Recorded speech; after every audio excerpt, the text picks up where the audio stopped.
आप पास्ट से सीख कर आगे जा सकते हो, बढ़ सकते हो और आप टॉपर बन सकते हो, आप अच्छे नंबर ला सकते हो। आपको रोकने वाला कोई भी नहीं है। आप लोगों उस लाखों बच्चों से बेहतर हो, ठीक है, जिनको इन बारे में नहीं पता और वो सिर्फ इसी चीज़ को दिमाग में रखे हुए हैं।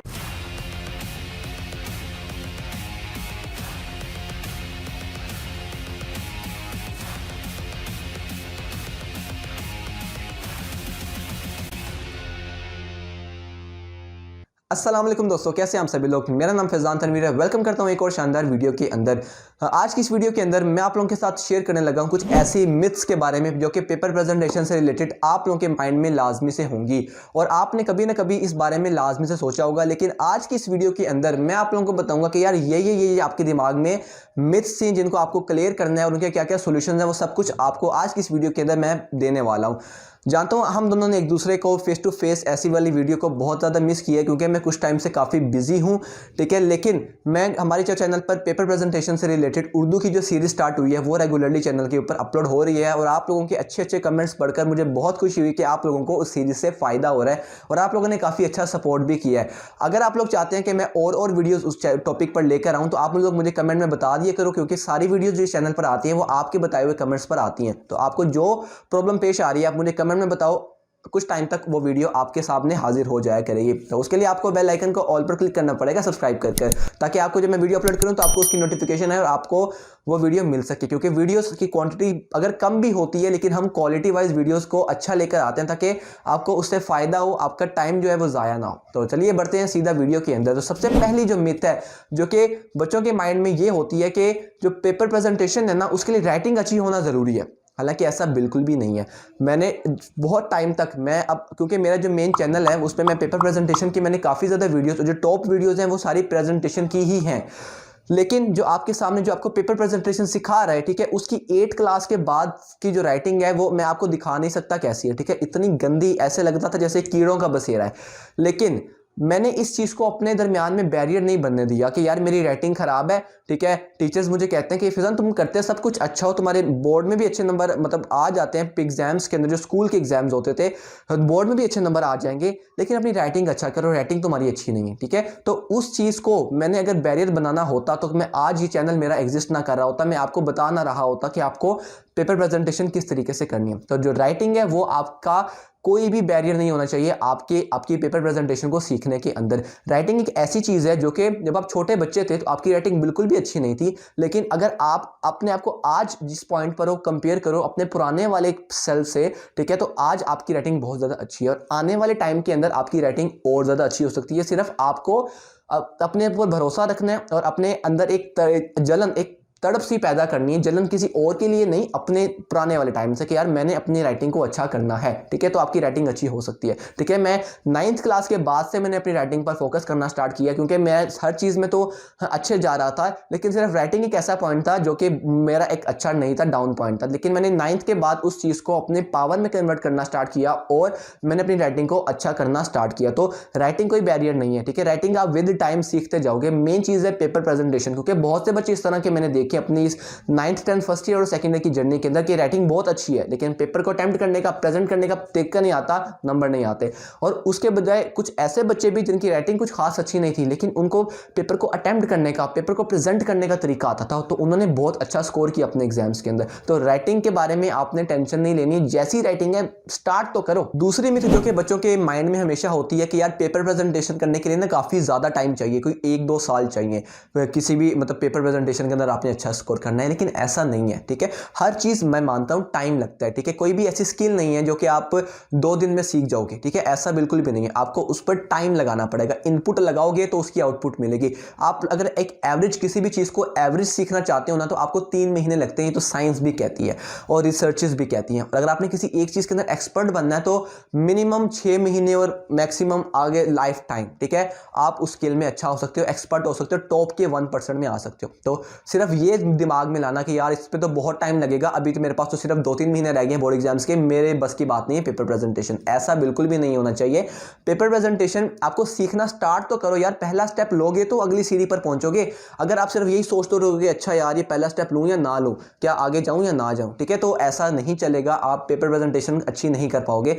पेपर प्रेजेंटेशन को करने का सबसे पहला रूल ये है कि आप उसको स्टार्ट कर दो। जिस भी पॉइंट पर हो, जैसे भी आपके हालात हैं, जैसा भी आपका टाइम रह चुका है, जितना भी, उसमें कूद जाओ, ठीक है। जब तक कूदोगे नहीं ठंडे पानी में, पता नहीं चलेगा कि ये पानी ठंडा है या गर्म है, ठीक है। तो आपको स्टार्ट करनी पड़ेगी। टाइम को दिमाग से निकाल दो, जितना भी टाइम है, बस आप अगर अच्छी मेहनत करते रहोगे, दिल से मेहनत करते रहोगे, तो पेपर प्रेजेंटेशन आप एक दिन सीख जाओगे और आप अपने पेपर को आउट क्लास किस्म का अच्छा कर लोगे। तीसरी मिथ जो कि बच्चों के माइंड में होती है कि यार पेपर प्रेजेंटेशन करना ना सिर्फ टॉपर्स का काम होता है, जो क्लास के, जिन बच्चों ने क्लास का वो बर्डन उठाया होता है, ठेका उठाया होता है, अगर मैं दूसरी लैंग्वेज में बोलूं कि ठेका उठाया है अच्छे नंबर लाने का, तो सिर्फ उनका काम है। ऐसा नहीं है यार। अगर आप क्लास के फर्स्ट बेंच पर बैठने वाले बच्चे हो, लास्ट बेंच पर बैठने वाले बच्चे हो, या बिल्कुल ही मिडल बेंच में बैठने वाले बच्चे हो, ठीक है, आप टॉपर बन सकते हो। आप अपने पेपर को अच्छा अटेम्प्ट कर सकते हो, क्योंकि ये कोई बैरियर नहीं होता कि यार मैं बिल्कुल एंड पर बैठता हूँ भैया, तो मैं तो पेपर प्रेजेंटेशन नहीं कर सकता, ठीक है, मेरे बस की बात नहीं है, ये तो वो जो फ्रंट पे बच्चा बैठा है ना, उसका काम है। ऐसा नहीं है।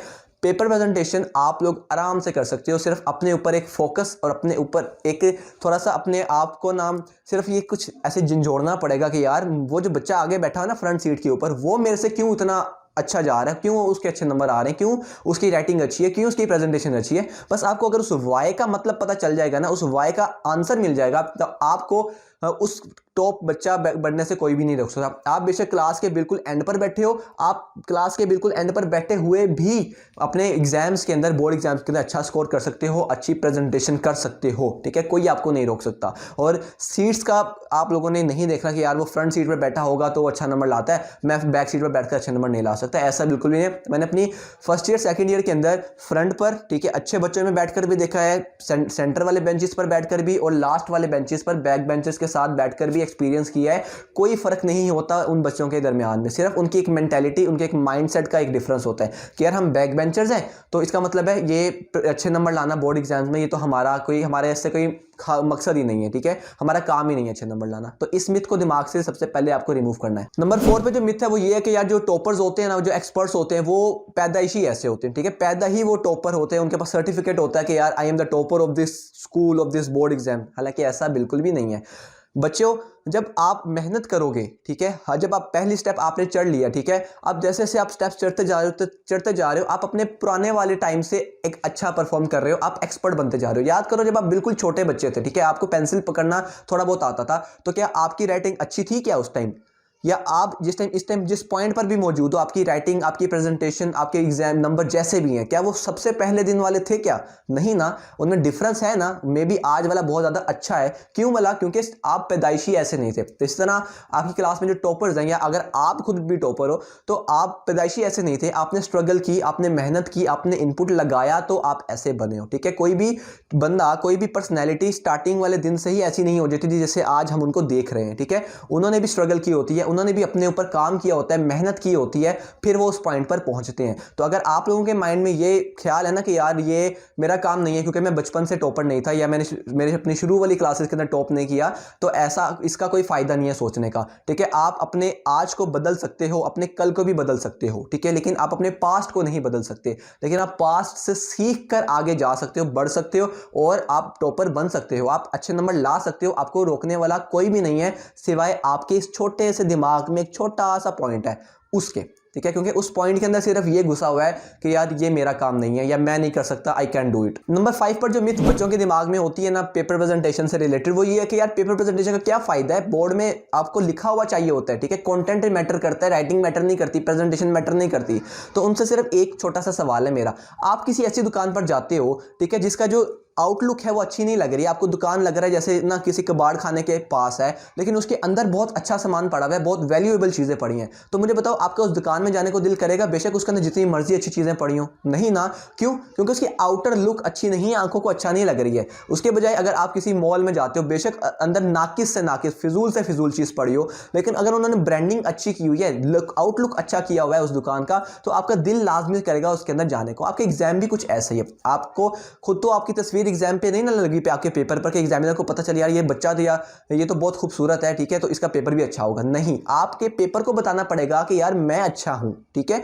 तो वो कब अच्छा लगेगा? जब आप उसको अच्छे तरीके से अटेम्प्ट करोगे, उसको अच्छे तरीके से प्रेजेंट करोगे। जितनी अच्छी उसकी प्रेजेंटेबल फॉर्म होगी उतना प्लीजिंग वो एग्जामिनर को लगेगा। और वो तो बात की बात है आपने कंटेंट कैसा लिखा है, लेकिन अगर आपको पेपर अटेम्प्ट करने का तरीका आता है, आपको पता है यार किस जगह हेडिंग देनी है, किस जगह क्या चीज करनी है, किस जगह मेन पॉइंट्स को हाईलाइट करना है, कैसे पेपर को अटेम्प्ट करना है, तो आप लोगों उस लाखों बच्चों से बेहतर हो, ठीक है, जिनको इन बारे में नहीं पता और वो सिर्फ इसी चीज को दिमाग में रखे हुए हैं कि प्रेजेंटेशन का कोई फायदा नहीं है। देखो, हर अच्छी चीज का फायदा होता है, हर अच्छी लगने वाली चीज का फायदा होता है। अगर अच्छी चीजों का फायदा ना होता तो क्या आप कभी गैदरिंग में जाते हुए अच्छे कपड़े पहनकर जाते? क्या नहीं, आप तो वैसे ही ट्राउजर शर्ट में या नाइट सूट में चले जाते नहीं ना। आप अच्छा प्रेजेंट होकर जाते हो ना ताकि अगले बंदे को अच्छा लगे। तो आपका पेपर भी कुछ ऐसा ही है, ठीक है।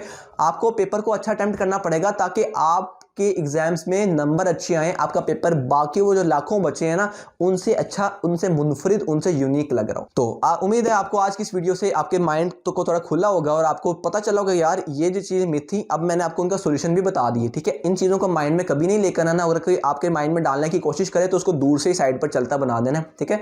और आप लोगों ने अपने दम पर, अपनी मेहनत के साथ अपने एग्जाम्स के अंदर अच्छे नंबर लाने हैं। बाकी आपकी इस पूरे जर्नी के साथ मैं आपके साथ शामिल हूँ, ठीक है। आपको कोई भी प्रॉब्लम पेश आती है आप मुझे नीचे कमेंट सेक्शन में पूछिए, मैं लाजमी से उसका आंसर करूंगा। और अगर आप लोगों को कोई और हेल्प चाहिए, ठीक है, उसके लिए भी भाई हाजिर है। आपका नीचे इंस्टाग्राम का लिंक भी दिया हुआ है, आप लोग वहां जाकर मुझे फॉलो कर सकते हैं और साथ वहां पर अपने क्वेश्चंस को भी पूछ सकते हैं। मैं इंस्टाग्राम पर भी कंसिस्टेंट और रेगुलर होने की पूरी कोशिश करूंगा। इसके अलावा व्हाट्सएप के जो लिंक्स हैं वो नीचे मौजूद हैं। अगर आपका कोई ऐसा क्वेश्चन है जिसको आपको समझ नहीं आ रहा और आपके दिमाग को तंग कर रहा है, ठीक है, आप मुझे वहां पर व्हाट्सएप में भी पूछ सकते हो। और वहां पर आप जैसे बैठे आपके दोस्त काफ़ी ज़्यादा हैं जो कि आपको हेल्प कर रहे होंगे वहां पर। अपना बहुत सा ख्याल रखें, मिलते अगली वीडियो के अंदर, तब तक के लिए कीप लर्निंग, कीप हसलिंग। अल्लाह हाफिज़।